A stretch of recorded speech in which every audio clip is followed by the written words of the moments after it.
Now discussion on condolence motion. Gaurava Deputy CM garu.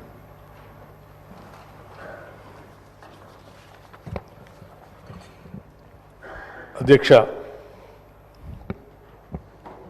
మాజీ ప్రధానమంత్రి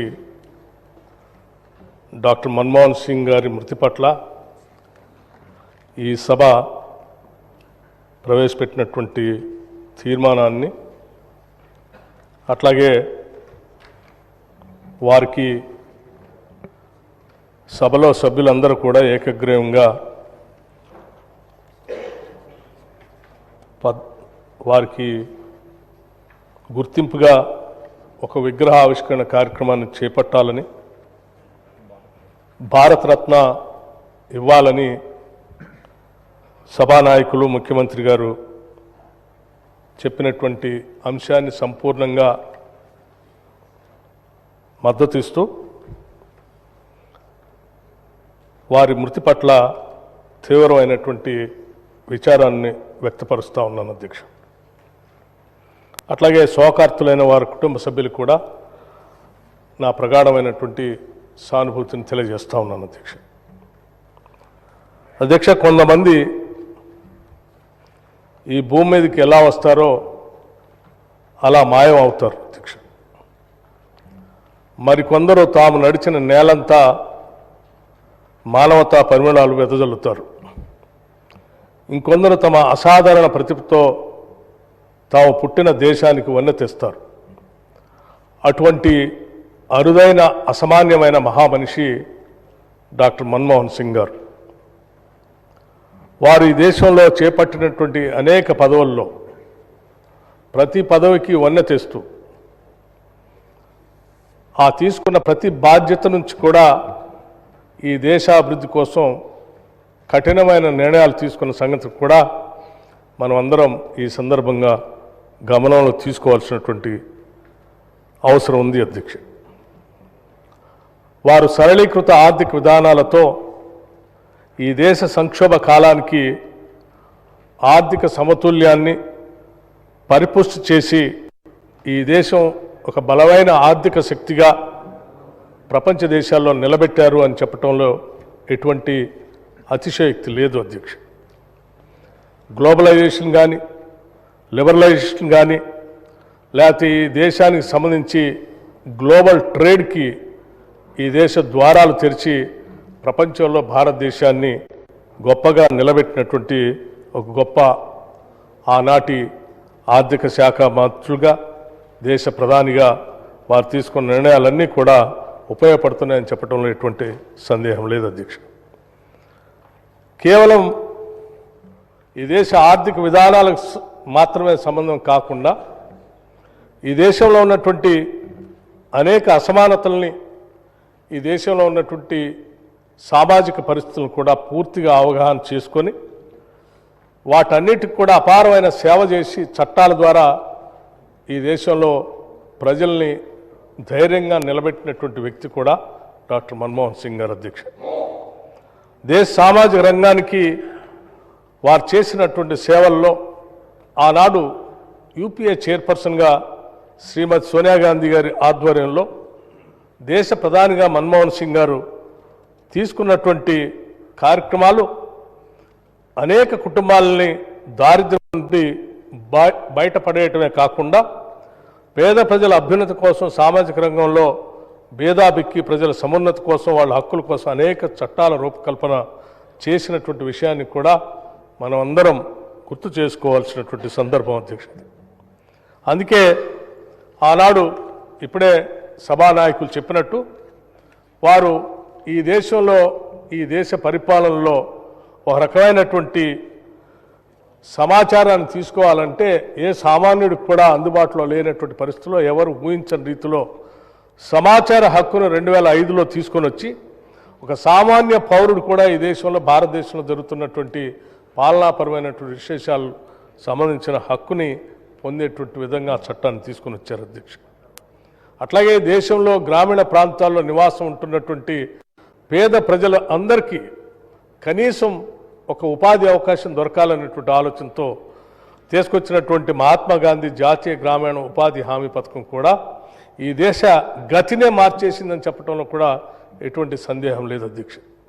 దేశవ్యాప్తంగా ప్రపంచవ్యాప్తంగా ఎకనామిక్ క్రైసిస్ వచ్చినప్పుడు కూడా, రెసిషన్ వస్తే కూడా ఉపాధి హామీ పథకం ద్వారా కొన్ని వేల కోట్ల రూపాయల గ్రామీణ ప్రాంతాల్లో సర్క్యులేషన్లోకి రావటం వలన భారతదేశం అటువంటి ఎకనామిక్ రెసిషన్ బారిన పడకుండా కాపాడుకోగలిగామంటే ఆ చట్టమే ఉపయోగపడిందని చెప్పడంలో కూడా సందేహం లేదు అధ్యక్ష.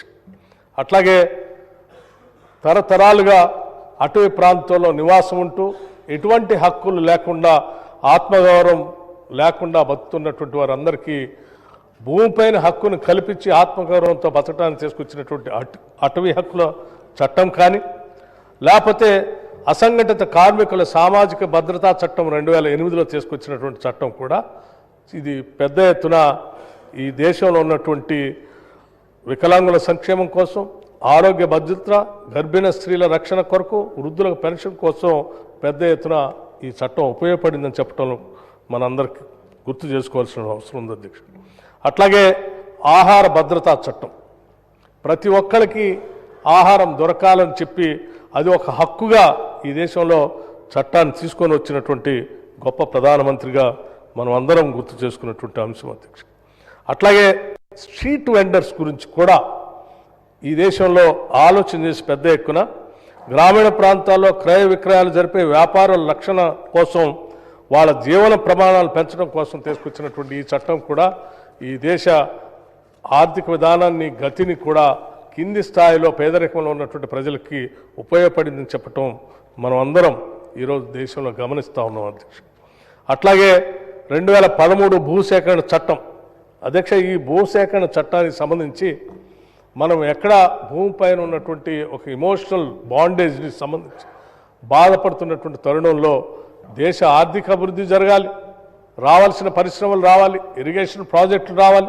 అట్లాగే భూమిపైన అనాదిగా హక్కులు పొందినటువంటి వాళ్ళు కూడా నష్టపోకుండా ఉండటం కోసం కావాల్సిన రీతిలో పెద్ద ఎత్తున అనేక మార్పులు తీసుకొచ్చి వాళ్ళు కూడా బాధపడకుండా ఉండే విధంగా తీసుకొచ్చిన ఈ చట్టం నిజంగా ఒక రివల్యూషనరీ చట్టం అని చెప్పి ఈ దేశంలో ఆనాడు ప్రగతిశీల భావాలు కలిగినటువంటి వాళ్ళందరూ కూడా దీన్ని శ్లాఘించినటువంటి విషయం కూడా మనందరికీ తెలిసింది. అట్లాగే అధ్యక్ష, ఈ దేశంలో అమానమైనటువంటి మాన్యువల్ స్కావెంజింగ్ చట్టం, ఇది తరతరాలుగా వస్తున్నటువంటి ఈ స్కావెంజింగ్ విధానాన్ని పూర్తిగా రద్దు చేస్తూ దీనికి సంబంధించి 2013లో తీసుకొచ్చినటువంటి చట్టం, ఆ చట్టంలో వాళ్ళందరికీ పునరావాసం కల్పించేటువంటి విధానం ఆనాటి ప్రధాని మన్మోహన్ సింగ్ గారికి ఈ దేశంలో అత్యంత వెనుకబడి అమానమైనటువంటి స్కావింగ్ విధానంలో ఉన్నటువంటి ప్రజల యొక్క మనోగతాన్ని కూడా అర్థం చేసుకుని వాళ్ళ జీవితాల్లో కూడా మార్పు రావాలని తీసుకొచ్చినటువంటి ఈ చట్టం నిజంగా ఈ దేశ గౌరవాన్నే ప్రపంచ దేశాల్లో పెద్ద ఎత్తున పెంచింది అధ్యక్ష. అట్లాగే ఇటువంటి అనేక రకాలైనటువంటి చట్టాలతో పాటు ఈ దేశంలో ఉన్నటువంటి ప్రజల యొక్క ఆలోచనలకు అనుగుణంగా ఒక ప్రధానమంత్రిగా, ఒక సామాన్యుడిగా ఈ దేశంలో వారు అందించినటువంటి పాలన, ఈ దేశంలో పాలన చేసే అందరికి కూడా ఇది ఒక రకమైనటువంటి ఇన్స్పిరేషన్. అట్లాగే వారి మార్గం అందరికీ అనుసరించదగినటువంటి విషయంగా ఈరోజు రాజకీయాల్లో ఉన్నటువంటి వాళ్ళందరూ కూడా గమనించాలి అధ్యక్ష. అట్లాగే ఈ దేశంలో ఉన్నటువంటి ప్రజలందరికీ మన్మోహన్ సింగ్ గారు చేసినటువంటి సేవలు, వారు చూపించినటువంటి దార్శనికత ఎంత గొప్ప విషయమో అదే స్థాయిలో తెలంగాణ ప్రజలు మరీ మర్చిపోకుండా తీసుకున్నటువంటి వారు తీసుకున్న నిర్ణయం తెలంగాణ ప్రజలకి అత్యంత ఇష్టమైనటువంటి నిర్ణయం అధ్యక్ష. దశాబ్దాలుగా తెలంగాణ కోసం కొట్లాడుతున్నటువంటి ఈ ప్రజల యొక్క ఆలోచనలందరూ నిజం చేయటం కోసం ఆ సభలో సంపూర్ణమైనటువంటి మెజార్టీ లేకపోయినప్పటికీ ఆనాటి యూపీఏ చైర్పర్సన్ గారు సోనియా గాంధీ గారు వారు కలిసి మాట్లాడుకొని మిగతా విపక్షాలందరినీ కూడా ఒప్పించి ఆ చట్టాన్ని రెండు సభల్లో కూడా పాస్ చేపించి తెలంగాణ ప్రజల కళని నిజం చేసినటువంటి ఒక గొప్ప ప్రధాని మన్మోహన్ సింగ్ గారు అధ్యక్ష. వారు చేసినటువంటి సేవను యావత్ తెలంగాణ ప్రజలందరూ కూడా తెలంగాణ రాష్ట్రం ఉన్నంతకాలం గుర్తు చేసుకుంటుందని చెప్పి ఈ సందర్భంగా మీ అందరికీ మనవి చేస్తూ ఉన్నాను అధ్యక్ష. అట్లాగే దేశంలో రైతుల పక్షాన పెద్ద ఎత్తున ఆలోచన చేసి ఈ దేశంలో రైతులు పెట్టుబడి కోసం వారు తీసుకున్నటువంటి రుణాలు భారమై అవి కట్టలేక డెట్ ట్రాప్లో పడుతున్నటువంటి పరిస్థితిని అర్థం చేసుకొని దేశవ్యాప్తంగా మొట్టమొదటిసారి రైతులు తీసుకున్నటువంటి రుణాన్ని మాఫీ చేసినటువంటి మొట్టమొదటి ప్రధాని కూడా డాక్టర్ మన్మోహన్ సింగ్ గారు. ఈ విషయాన్ని ఈరోజు మనం ఈ రాష్ట్రంలో 2 లక్షల రూపాయల రుణమాఫీ చేసుకున్నటువంటి సందర్భంలో నేరుగా 21,000 కోట్ల రూపాయలు తెలంగాణ రాష్ట్రం రైతుల అకౌంట్లో వేసామనంటే దానికి మార్గదర్శి కూడా ఆనాటి మన్మోహన్ సింగ్ గారే అని చెప్పి ఈ సందర్భంగా మనందరం గుర్తు చేసుకుంటూ మరొకసారి వారి ఆత్మకి శాంతి కలగాలని వారి కుటుంబ సభ్యులందరికీ కూడా నా ప్రగాఢమైనటువంటి సానుభూతి తెలియజేస్తూ సభానాయకులు ప్రవేశపెట్టినటువంటి ఈ తీర్మానానికి ముఖ్యంగా భారతరత్న ఇవ్వాలని చెప్పినటువంటి అంశాన్ని ఏకగ్రీవంగా సభలో ఉన్నటువంటి సభ్యులు అందరూ కూడా దానికి ఆమోదం తెలపాలని, అట్లాగే ఒక ప్రముఖమైనటువంటి ప్రాంతంలో వారి విగ్రహాన్ని పెట్టాలని చెప్పి గౌరవ ముఖ్యమంత్రి గారు చెప్పినటువంటి అంశాన్ని కూడా అందరం సానుకూలంగా స్పందించి దానికి ఆమోదం తెలపాలని చెప్పి మీ అందరినీ కోరుతూ మరొకసారి వారి ఆత్మకి శాంతి కలగాలని, అటువంటి నాయకులు భారతదేశంలో పుట్టినందుకు మనం అందరం గర్విస్తూ ఈ దేశానికి వారు ప్రధానమంత్రిగా చేసి ఈ దేశాన్ని ఆర్థికంగా సామాజికంగా ప్రపంచ దేశాల్లో నిలబెట్టే విధంగా వారు చేసినటువంటి విధానాలన్నీ కూడా మనకు ఆదర్శంగా తీసుకొని ముందుకు పోదామని తెలియజేస్తూ నేను ముగిస్తా ఉన్నాను.